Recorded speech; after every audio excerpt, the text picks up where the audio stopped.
Hello everyone. आज मैं आई हूँ ग्राफोलॉजी और लॉ ऑफ अट्रैक्शन के बीच में डिफरेंस क्या है और क्यों करना चाहिए ग्राफोलॉजी। है ना, बड़ा ही इंटरेस्टिंग। बहुत लोगों को लगता है कि हमें राइटिंग क्यों करना चाहिए, हमें राइटिंग को चेंज क्यों करना चाहिए, हमें सिग्नेचर को क्यों चेंज करना चाहिए। तो आज मैं बताने वाली हूँ कि क्यों ज़रूरी है, और एंड तक बने रहिएगा क्योंकि बहुत ही मज़ा आने वाला है। बहुत ही अच्छे एग्जाम्पल्स मैं आज देने वाली हूँ ताकि सबको बहुत अच्छे से समझ में आ जाए। तो चलिए स्टार्ट करते हैं। मैं अनीता, हीलर एंड ग्राफोलॉजिस्ट।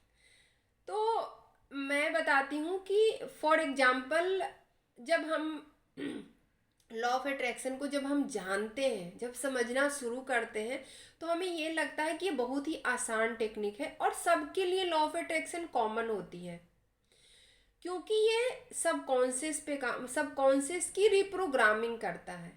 लेकिन हमारा सबकॉन्शियस की रिप्रोग्रामिंग हमारे बचपन से, हमारे पेरेंट्स से, हमारे इन्वायरमेंट से वहाँ से आती है। तो हर बच्चे, हर किसी का इन्वायरमेंट अलग होता है, हर हर पेरेंट्स की पेरेंटिंग अलग होती है, उसके अनुसार हमारी प्रोग्रामिंग हो जाती है। फॉर एग्जाम्पल, मान लीजिए कि आपका हेल्थ में ब्रेकडाउन है और आप जाते हैं जनरल फिजिशियन के पास, और जनरल फिजिशियन आपसे टेस्ट करवाता है और उसमें कहीं भी एक एरिया में आपका ब्रेकडाउन, मान लीजिए कोई एक्सक्रीटरी सिस्टम हो गया, डाइजेस्टिव सिस्टम हो गया, कहीं पे भी एक ऐसा एरिया है जहाँ पे वो ब्रेकडाउन दिख रहा है, तो डॉक्टर पता है कहाँ भेजता है आपको? उसके स्पेशलिस्ट के पास। अगर मान लीजिए डाइजेस्टिव सिस्टम में अगर कोई ब्रेकडाउन है, तो वो कहाँ पे भेजेगा आपको? जो सिर्फ पेट का डॉक्टर होगा वहां पे आपको भेजता है। क्यों? क्योंकि उसको पता है कि ये जो बीमारी पेट में हो रहा है उसका रूट काउज क्या है, वो कहाँ से आया, कैसे आया, और उसके पास वो पावर है कि वो आपका ये ब्रेकडाउन ठीक कर सकता है। जनरल फिजिशियन के पास वो पावर नहीं है उसको ठीक करने का। तो उसी तरह से हमारे जो लॉ ऑफ अट्रैक्शन है वो सबके लिए कॉमन है। ग्रैटिट्यूड हो गया, मेडिटेशन हो गया, विजुअलाइजेशन हो गया, सबके लिए कॉमन है। लेकिन कुछ लोग विजुअलाइज कर पाते हैं, कुछ लोग नहीं कर पाते हैं।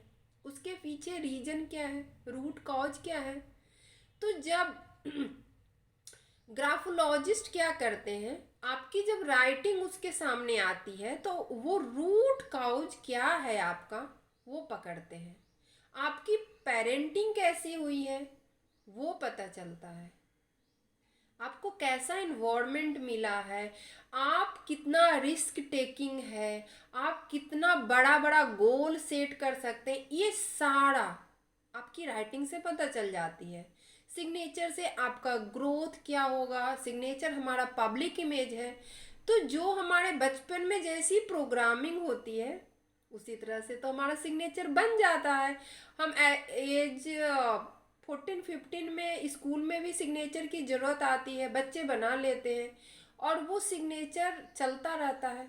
जनरली सिग्नेचर लोग चेंज नहीं करते हैं और लोगों को ये लगता है कि हमारा सिग्नेचर कोई कॉपी ना कर ले, तो इसलिए वो और भी घुमा घुमा के बनाते हैं।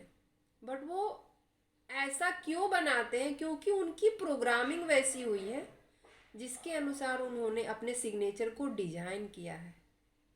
तो अगर लॉ ऑफ अट्रैक्शन के जर्नी में आगे जाना चाहते हैं, आप मैनिफेस्टेशन टेक्निक में रिजल्ट मल्टीप्लाई करना चाहते हैं, तो आप एक बार ग्राफोलॉजी को भी उसमें शामिल करिए और देखिए।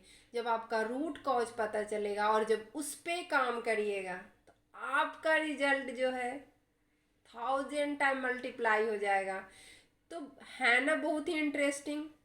लॉ ऑफ अट्रैक्शन क्या है? General physician. ग्राफोलॉजी क्या है? स्पेशलिस्ट।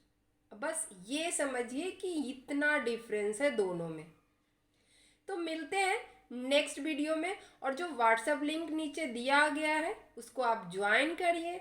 और मुझे उम्मीद है आप सबको ये इन्फॉर्मेशन अच्छी लगी होगी, तो शेयर करिए।